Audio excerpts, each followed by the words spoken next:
Well, like he said, my name is Chad Haun. I used to attend CrossRoads Church for the longest time since I was a little squirt. Some of you guys know me as Little Squirt, Devil, a few odds and ends growing up. Some of you, this is your first time, and welcome to CrossRoads. It's where I've grown up most of my life. And I'm glad you guys have chosen it. It's played a big role in my life. It allowed me to come to Christ where he's done some major things. The last couple of years I've been away, and it's been a little bit rough. In November of 2015, I was taken out of my home by Kansas DCF.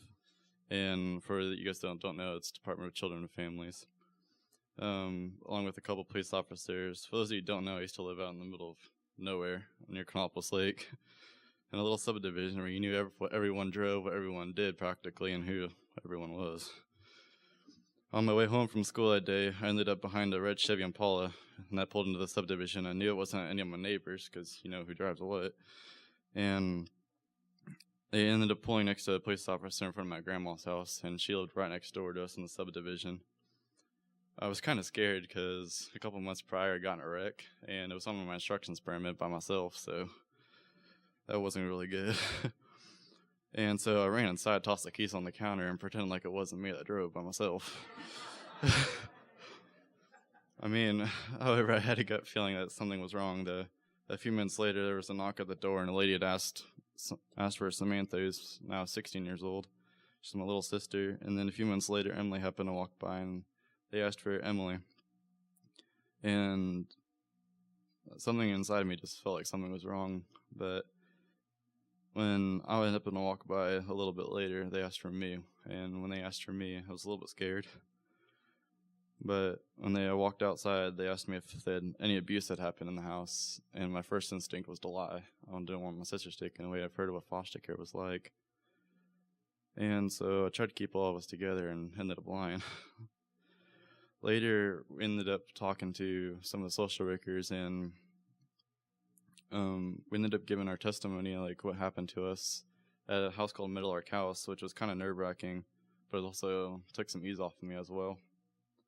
And we kept working with them to help out the investigation. At first, living in foster care was kind of miserable. And I have a lot of regret and brought out a lot of anxiety that I still kind of suffer with today. Going through all of it, I ended up in a low where I felt like I was losing everything and everyone through it all. And where nobody believed my sisters and I kind of brought out some hatred from some people and some family members. And this caused me to follow away from Christ and constantly blaming Christ for everything wrong that was going on with my life. At the time, I never thought to be optimistic and positive and look at everything he was truly doing in my life with a different mindset and how he's truly giving me a second chance away from it all. I later started to join a youth group called Young Life. This is where I gained a relationship with Christ again, and later ended up ministering to young adults, learning more about Christ. This is where I heard a mentor of mine giving his personal testimony about what Christ was doing in his life and how he went through some troubles himself. I later ended up becoming a leader in that youth group, where I was able to share part of my own history, and a couple of young adults ended up reaching out to me and asked to talk, and I talked to them and was able to guide them through some of their own struggles and what I did and where I was coming with my life, even though it wasn't perfect and still not. A couple of them I still keep in contact with and check on, and they still reach out when they feel low or down. Just amazing. Christ has done a lot through me on my history to help many young adults through their own personal struggles, to bring them to Christ in their own ways. One of them just gave their life to Christ a couple weeks ago and had a baptism. And who else to Christ? One Bible verse that gets me through all my struggles and hardships is Isaiah 54:4. Do not be afraid, you will not be put to shame. Do not fear disgrace, you will not be humiliated. You will forget the shame of your youth and remember no more the reproach of your widowhood. Some of the many things God has been doing is I've now bought my first car by myself. I found a woman I can probably spend my life with. I'm in college to become a doctor. I'm doing really well. I'm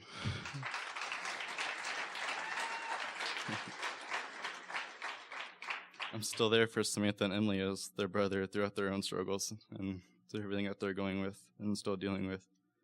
I'm doing very well now, and I owe all to God. Because of the many struggles in His love, I'm a better person from what I was. I've had to learn to love others and myself through everything, and every day I'm rewriting my story. and teaching Sammy and Emily to do the same. This is an easy task bit because sometimes I know the best way to write my story, but through God I've been able to overcome everything and beat all the odds and become who I am today.